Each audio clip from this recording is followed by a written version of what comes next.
The next to interpolate is from the majority, Representative Rodante Marcoleta. Please be gentle, sir.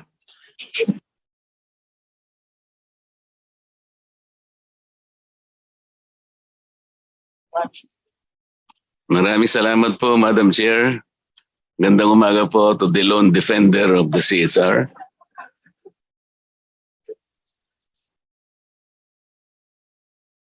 Attorney De Gea,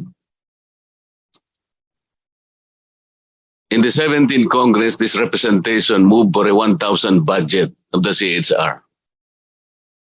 Why do you think I did that? Your Honor, Madam Chair, we do recognize that at that time, Honorable Marcoleta raised an important issue, that of making sure that the CHR is able to clarify its mandate, because there was too many misconceptions with regards our mandate. At that time, the public was only cognizant that we only investigate alleged human rights violations committed by state actors. And the Honorable Marcoleta called our attention and made sure that we were able to clarify to the public that we also cater to non-state actors as well. And we also have to make sure that we are able to expound well on the other services that we provide to other sectors of the society, lest it be misconstrued na we only cater to or we only point out to the wrongdoings of government. As a result, Madam Chair, we'd like to inform you also that this has been a reason for us to improve our communications to the public. We have strived over the years to clarify our mandate, to produce infographic that will expound on the misconceptions. We have also made sure that we develop campaigns that will also support government. Say for example, lagi po kasi sinasabi, lagi pong critical si CHR of government, and we wanted to straighten that misconception, and we wanted to give positive reinforcement sa mga pagkakataon na may ginagawang tama at maraming ginagawang tama ang pamahalaan. So whenever Congress would pass legislation that is human rights based, meron po kaming mga nilalabas na positive statements over the years. Pag meron pong mga panukala, programa at polisiya sa executive, amin pong wini-welcome yan sa press statements. Meron rin po kaming OK Card campaign as a result of the intervention of Honorable Marcoleta, where we give a thumbs up sign or a seal of approval to ongoing plans, programs, policies, legislation that is passed by Congress. This now gives the public an idea na kapag ginawa po ng pamahalaan yung kanilang trabaho ay alinsunod sa mga palituntunin ng karapatang pantao, ginagawa po niya yung kanyang importanteng responsibilidad. And so we thank Honorable Marcoleta for giving us that constructive feedback in terms of clarifying our mandate to the public. Do you remember that specifically in the defense of your budget at the plenary, I asked specifically whether or not the CHR has the jurisdiction to investigate on its own the atrocities of the Abu Sayyaf and the banditry of the Mote Gang in Marawi, as well as those responsible in the SAP debacle. And the answer given to me by the CHR defender at the time is that the CHR has no jurisdiction over this. That is the reason why I raised question whether or not we should give you a 1,000 budget. Did you recall that? Madam Chair, we do... Yes or no? Yes, sir. Yes, Madam Chair. And did you know that because of that, I had several buzzers, thousands of them, until today. Because I think the CHR failed to tell the public that I just did that to redirect and reorient the constitutional mandate of the CHR, that not only the state agents and state actors should be the focus of your jurisdiction, but also non-state agents like private armies or armed groups, private people, especially those who are enemies of the state. That was the basis why I stood and recommended a 1,000 peso budget. After that, maraming taon nang nakalipas po.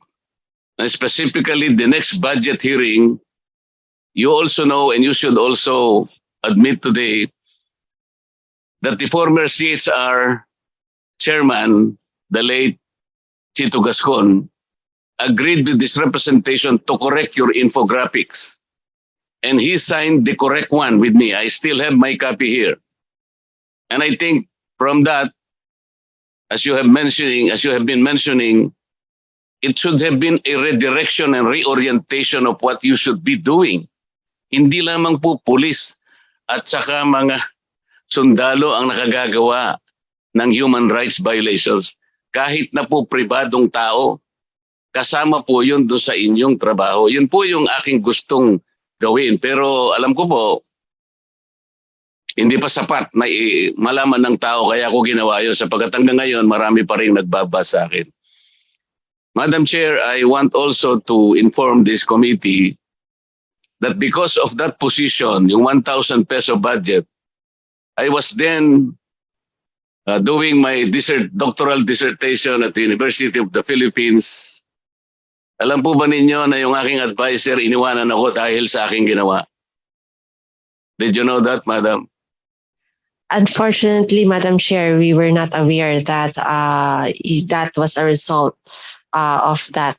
Well, I'm sorry that they did not know that, Madam Chair, because I stood on the floor by way of a privileged speech, and in one of those things that I have ventured to say, sabi ko, iniwanan po ako ng aking advisor. Mabuti na lamang kasing tapang ako ni Congressman Lagman. Nilaban ko po hanggang sa natapos ko rin ang aking doctoral dissertation kahit na hindi ako tinulungan. Tinanong ko po doon, Madam Chair, wala ba akong na-violate na human right doon? Considering na wala naman pong kinalamanan ng pagtayo ko sa pagtatrabaho ko po ito sa Kongreso, kasama ko si Congressman Lagman. Whether for or against a particular issue, trabaho po namin yun eh. Iniwanan po ako ng aking advisor. Na-violate po ba ang aking human right? It is very unfortunate, The question Madam is, Chair. na-violate ba ang aking human right? Yes po, meron po tayong right to education, and of course, we would want to make sure that everyone is able to access that right. But nonetheless, we congratulate you for finishing your doctorate even if you were Thank you for the congratulations. by Pero your may tanong ko po, professor. iimbestigahan ba ninyo sapagkat na-violate ang aking human right? We commit to look into the matter, Madam Chair. We will be engaging with a dialogue with the professor so that we can discuss the matter and thresh out the matter. Salamat po. What is the definition of human rights?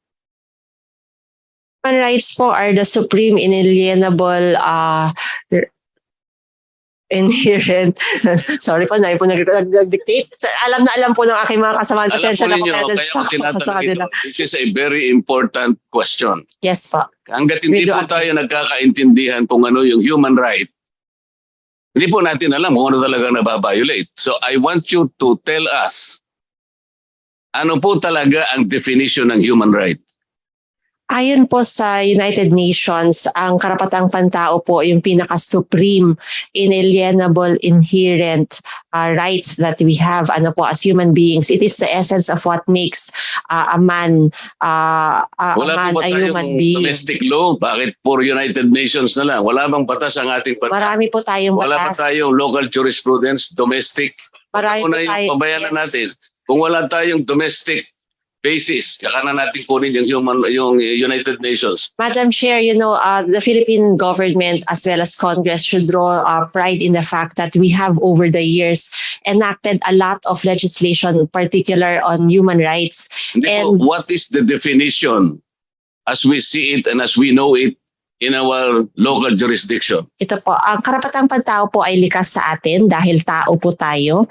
Kailangan po natin ang karapatang pantao dahil ito po yung nagbibigay ng esensya sa ating pagiging tao. It's what distinguishes us from You are animals. describing it, madam. You are not defining it. Importante po ma-define natin sapagkat Hindi natin alam kung anong nababiolate kung hindi natin kilala. Ano yung nabiolate natin? Yung Simon versus CHR po na case natin, human rights are our entitlement as human beings. It's natural po and inherent in us Ito po being yun. a human. Nasabi niyo yung Simon. Pareho Apa. tayo dyan. Ito po. Yes po.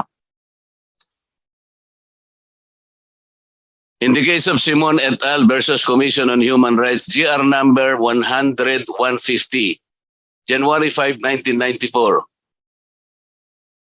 The Supreme Court had the occasion to take judicial notice of the broad definition of human rights as culled from the unassembled Symposium on Human Rights in the Philippines, sponsored by the University of the Philippines in 1977.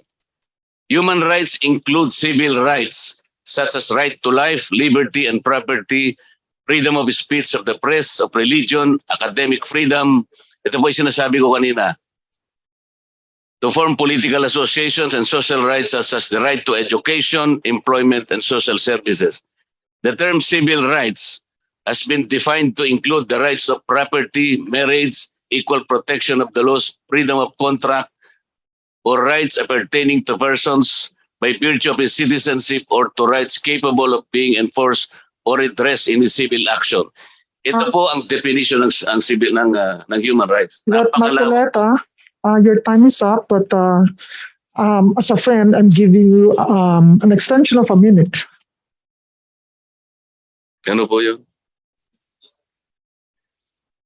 Ganito po kasi yun eh. Sa dami po nitong human rights na to, kamukha po nang nangyari sa Abu Sayyaf, sa SAC 44, ang tinitingnan lang naman po natin eh. Kasi on your own eh. You have to investigate, baka sakaling maraming na-violate dito. Marami po talaga eh. Ngayon, tinanong ko po sa kanila noon, hindi po nyo jurisdiction. Mali po yun eh. Yes po. Madam Chair, we wish to inform the body that we have investigated such cases and we continue to investigate such cases. In fact, we have also issued condemnatory statements. For SAF 44, we have investigated such. We have provided financial assistance to all such. We regret that it was not made known to the public in the past years, but we have endeavored to remedy it following the intervention of Honorable Marcoleta. Ito po, huli na lang. Last Congress, a committee investigated a housing project constructed in Misamis Occidental involving a deputy speaker, involving the powers that be in Misamis Occidental. Ang dami pong mga government offices ang nasangkot doon. DPWH, Commission on Audit, PILG, National Housing Authority, halos lahat po ng agencies involved, pati PCUP, and to the credit of the Human Rights Commission, yung representative po ninyo was able to document na totoong nangyari sapagkat winasak lahat ang mga bahay, pati po yung may-ari ng mga residential lots na nagtayo sila ng sariling bahay. Pag-aari nila talaga, yung titled in their own names. Yung congressman doon, sarili niyang constituents, kapitbahay niya, winasak niya ang mga bahay, invoking the right to expropriate. Ang dami pong nalabag na batas. And there is a committee report produced by that committee and upheld, adopted by the plenary, at sinasabi po doon ng maraming recommendations.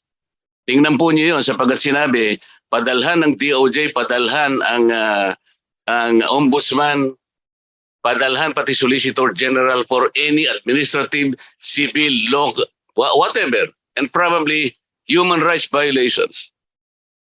Ano po kaya ang gagawin niyo doon? Meron pong committee report talaga. Madam Will you be able to look into that? Yes, Madam Chair, we will be looking into such matter. The CHR actively participates in all pre-demolition conferences. We look into such cases as well and investigate. And if the results of our investigation will point out to liabilities, we will be recommending the filing of charges. And we will look into that report, Madam Chair, and make sure that the recommendations made by Congress will be carried out and acted upon. I will undertake to give her a copy of the committee report, Madam Chair, and Madam Defender of the CHR.